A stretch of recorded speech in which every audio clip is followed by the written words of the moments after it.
Hey everyone, really quickly before the video starts, I know it's a little bit more of a lengthy one, so I did put some timestamps down in the description box if you want to skip around to certain subjects we cover, and if you want to watch the whole video, that's perfectly fine too, but I just want to make sure that you get the absolute most out of this video that you possibly can. I also put some resources in the description for if you or someone you know is going through a mental health crisis. I left some numbers down, some hotlines that you can call, as well as some websites where you can educate yourself more on mental health and mental health awareness. So please take advantage of those and enjoy the video. Hi, I'm Mara. And I'm Adam. And today we would love to talk to you guys about mental health awareness. Because today, the day that I'm uploading this to my YouTube channel, me, Mara, is Mental Health Awareness Day. And so we thought that we would sit down and talk to you guys openly and honestly about mental health, our experiences with it, our experiences working with it, dealing with it, coping with it. Welcome back to With It. I'm your host, Adam, or sorry guys, I ruined the bit.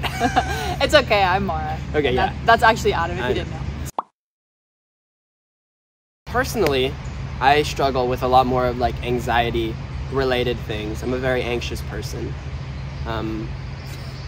I don't want to speak for you, but like Mara, I feel like is more depressed.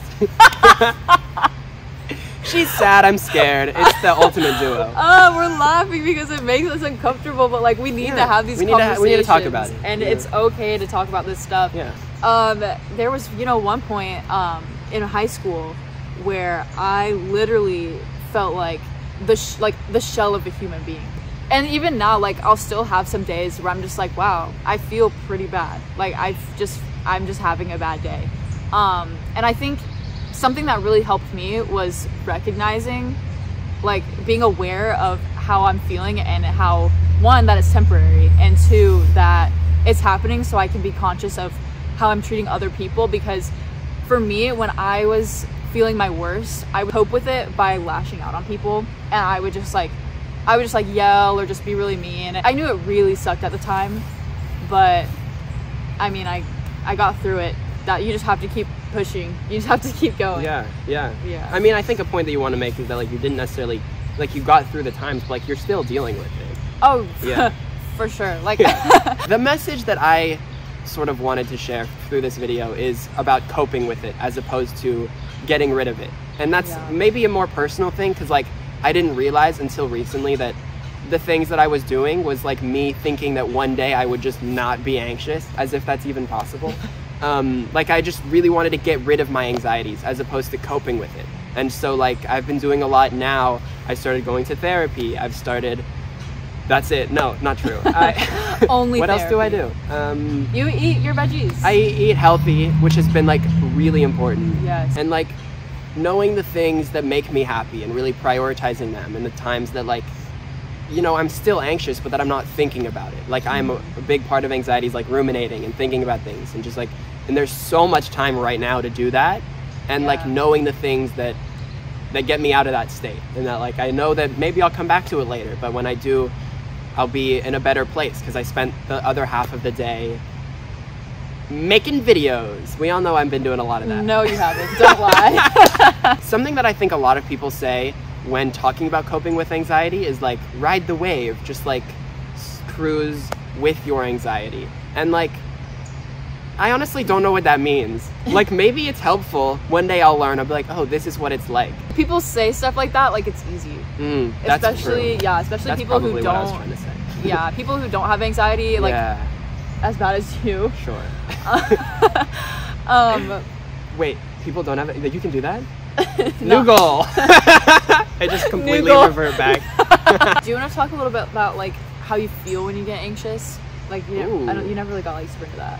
I don't know if I've ever done that. Oh my gosh, is this like, are you about to unpack something brand new? I don't know. How You're like, I feel. No, just keep it in. No, that's what I do. It'll stay right here. This is where I feel my anxiety. I know that. I've started meditating. Interesting. I got the Headspace app, not sponsored. Oh, yeah. I literally love it. Like I use it all the time. Do you use the free version? No, my dad's work actually has it for free. Like Jealous. through, yeah. I don't want to pay for it. I just keep listening to the same like 3 ones That's over and fair, over. Honestly, yeah. Meditating every day has like definitely taught me, and like I think, like you said, like I do have a problem of keeping it in and bottling it up, and it's stored right here, which is something I've learned through meditating. Like I can feel it. Like this is where my anxiety lives. That's interesting. You yeah. can like physically feel. Well, I guess Yeah. like you feel it in your chest in general when you get anxious, but Yeah. like you like that's where you keep it. That's where it is. Whoa. Yeah. And like meditating helps me like bring it to the surface and like not get rid of it, but be aware of it and say that's okay, Adam. Yeah, like that's back to like, self-awareness. Yeah. I think that's the biggest thing that can help anyone. Yeah. Like Being self-aware is really important to me. Yeah. Like I also like to meditate sometimes, and like a big thing that like the guided meditations say, it's like notice your thoughts, but just let them like be thoughts. Yeah, you exactly. know? Just like be like, oh, that's a thought that's Like coming a in my passing head. cloud. Yeah, there you go. Yeah, Oh, I'm on the app. I like to describe it as a bucket, I think, and that like my bucket just stays a little bit more filled than most people's. Oh, interesting. I think of mine as a balloon. I always felt like the balloon was like blown up and it was like about to pop. Like that's how I felt. Yeah. Yeah, so mine is just like it feels like it'll overflow. Yeah. What are things that you do like just on day-to-day things to keep yourself in check? Yeah. Well, every week I go to therapy on Zoom now. I do the things that really help me like get into my flow state so that I'm just thinking about the thing that I'm doing instead of in the back. Like when I do those things, I can't think in the background about how anxious I am. Mara and I just did a fun photo shoot. I love taking pictures and photography. Videos I should be doing more often than I am, for sure. Sleep is something that's very important to me. I always make sure that I am in bed and getting like 8 to 9 hours of sleep. Something that I'm really trying to start working on is using my phone, or not using my phone in like an hour or two before going to bed, because I've noticed how much, because of just like the sheer amounts of screen time that I have because of virtual school, I need that time to not be looking at a screen, and it helps me sleep. And it's just like a nice way to wind down. I'm like an hour before bed, sometimes more, usually less. I am not on my phone and I'm like really relaxing. I might play a little Bananagrams with my family, or sit and watch them play Bananagrams because I hate that game. As a college kid, like maybe it's different for you because you're doing college at home this semester, or this year, however long. This year probably, yeah. But I'm like living on campus, so you know, people are going to bars every night, people are pulling all-nighters studying, people are, you know, doing whatever, which I also don't recommend going to bars because like pandemic. But something I do for sleep is I definitely try to make sure I am going to bed early, not staying out late with my friends. I mean, weekends obviously do whatever you want, but like during the school week, I try not to go out. I try not to I mean, I like have fun, but I don't sacrifice my sleep for that fun. Like if my friends my friends are hanging out until like 4 a.m, I'll definitely leave at like 10:30 and be like, it's time for bed. Another thing that I've been doing a lot of is keeping up with friends. FaceTime, Zoom, Snapchat, if you've heard of that one. I like kind of justified. I used to not use Snapchat very much. Like I only had maybe like one streak. But then at second quarantine hit, I started Snapchatting so many people, and like maybe that was just me upping my screen time and being irresponsible. I mean, but I like kind of justified it with like, well, I don't see these people very much anymore, and now I'm like in college, so I'm like away from all my friends at home, so it's like kind of helps, kind of balances out. So social media can be a good thing. Yeah, in moderation, if you're using it right. A lot of my high school experience was talking about and dealing with mental health. I was co-president with a good friend of mine of a club at our school called Sources of Strength, which was amazing. Like definitely one of the highlights of my senior year, being able to like talk about so openly and honestly about mental health. Maybe you can put a little visual of the SOS wheel right here. Yes, okay, I will. It was like so helpful to me to like really see and visualize all the different aspects of your life that are important. I think it was because like in high school, I guess relative to now, I was like in a really good place and I was able to like understand where I was and use it to help other people. But I think recently it's been harder. Like I've really needed to focus more on myself, and it's like I am so glad that like not you, but like person reaching out to me like wants help, and you know that like I'm the mental health guy. But like I can't help right now, and it's like it's hard to say that. Like trust me, it's hard. But I need to focus on myself. When I was like young, when I was like 14, like 13, 14, 15, I was also not doing well. Like I didn't know how to help myself, but then other people would come to me for help, and like they would reach out to me. And again, this is like middle school, early high school, but like it's still kind of relevant. And I would I would put my mental health on the back burner to help someone else, and that is not healthy. That is not healthy. It really, really messed me up for a really long time. Of course, like I wanted to help, like I wanted to be that person for them, but that was just like way too much for one person to handle. And so as I got older, and now I'm realizing, yes, I need to take care of myself. When I'm not in a good place, I can't deal with anyone else's problems. And there's no really nice way to say that, because like you can't, like someone can't come to you in like a crisis and you're just like, I can't deal with this.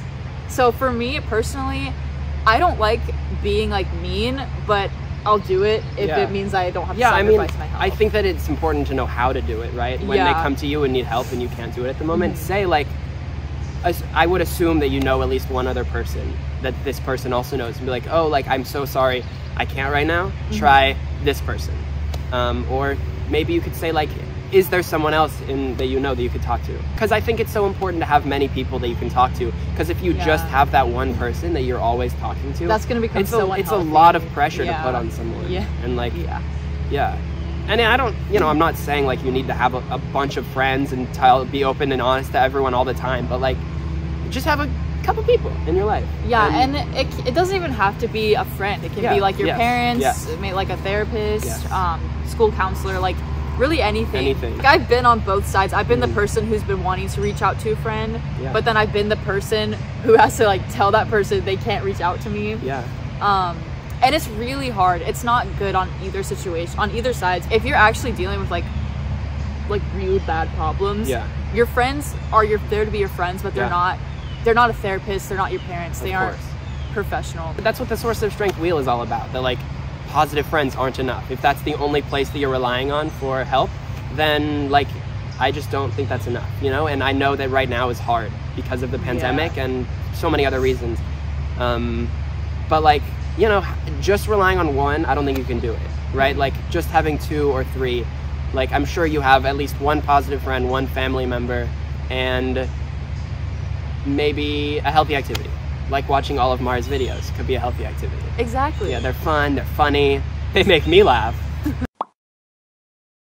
Should we give advice for people who like are trying to give help to someone? Yeah, for sure. Don't try to solve their problems. Yes. Don't. Yeah. I mean, if they're asking for advice, give advice. Yeah, only give advice if they ask for it, I think. Yeah. For the most part. Yeah, like I'm sure that you're smart enough to know, like, because you can logically think about like their situation that they're going through, but they cannot. Yeah. So if you give them a logical response, they're just gonna be like, it's annoying. Yeah. And I'm guilty of that. I'll admit. If someone comes to me, my first, like, I'm such a logical person, my first thing is like, you need to do X, Y, Z, and they're like, but emotions. I'm like, oh right. And a lot of times, like, just being there to listen. What's the word? Active listening is definitely like. I don't think we have enough time to go into active listening, but if you hear it and you don't know about it and you're like, oh, I do want to help someone, active listening, like, look it up, learn about it. It's like good. I'm not good at talking, but I'm good at listening. If it gets to a point where like you don't really know what else to do or what else to say, that's when you can maybe offer like if it starts making you uncomfortable or like overwhelming you, get an adult involved. Get an adult, get a professional, but maybe like suggest they reach out to someone like themselves. Be like, maybe you can like talk to your parents about it, or maybe you like schedule an appointment with the school counselor, stuff like that. And then if it's like, I mean, again, if it's like really serious, obviously take immediate action. But I'm gonna leave some resources in the description, some numbers that you can call if you or a friend are, feeling a certain type of way and you just need to talk to someone. Definitely reach out to trusted adults. We didn't even talk about trusted adults. I feel like they're self-explanatory. If there's an adult you trust, reach out to them. A friend, a family member, you get it. Don't like, I know sometimes you can be like, reaching out is such a burden, like I don't want to be a burden to anyone else. That's a big thing, is people like stop. It's honestly, it's not a burden. No. Like I guess I'm kind of a biased source because I like helping people. Yeah. But I really don't think it's that much of a burden on most people. So like, reach out when you need it. Because like, if they're your friend, then they won't be burdened. They'll be like wanting to help you. Because we all want you to be happy. Know your boundaries. If you like, oh my God, seriously, I cannot like, oh, this is so personal to me. Like if you start feeling uncomfortable or start feeling like you have to put your own problems aside to prioritize someone else, never ever do that. That's when you need to take a step back. It's gonna be hard, but you need to do that for yourself, because your mental health is like the top priority. You cannot take care of anyone else unless you can take care of yourself. Facts. You cannot be that person for anyone else until you're that person for yourself. This is very true. Like that's like probably the biggest lesson I've learned like throughout all of high school and like half a semester of college I've been in. Yeah. That's the biggest thing I've learned. And the biggest thing that I've learned is that I don't know how to phrase words. It's about coping and not getting rid of. It's an ongoing struggle, and I'm sure it will be for the rest of my life. And that's something that it sucks. That's something I need to get used to and learn. God, and yeah, it sucks. Your problems aren't gonna just go away. It sucks. It's all about growing up. Yeah. It's about learning to live with your anxieties or what have you in a healthy way. And that seems like when you're not in that like good place yet, it seems like so much. Yeah. But I promise take it one day at a time, one step at a time. Literally one day at a time. Literally, I'm a very visual person and very like systematic and organized. So like, if you know what is causing your anxiety, depression, what have you, write it down. And if you don't know, even more the reason to write it down. Figure it out so that you can start working on it. Tackle one thing on the list at a time. Break it off, each thing on the list, into multiple things. Do it like whatever. It doesn't matter how long it takes. It's about being 1% better each day. Thank you so much for watching this video. I hope you enjoyed. I hope you maybe learned something. Definitely start a conversation in the comments. Maybe talk about your own experiences with mental health. Maybe something you've struggled with or something you do to keep yourself mentally healthy. And maybe ask some questions, or if you don't agree with something we said, maybe say something else. Yeah. Mental health is so different for everyone, and Mara and I were talking about specifically ourselves and our experiences with it, and it almost definitely does not align with yours. And so if that's the case, let us know. It's so important to hear everyone's perspective. Yeah. The whole point of this video is really to just get you thinking. Start a conversation. Start a conversation for sure. So I hope that you got maybe any of that out of this. Check out Adam's channel. But yeah, that's it. That's it. I don't really know how to end this video, so. I know how you could end it. How? Like this. Okay, but actually though, can you change my diaper?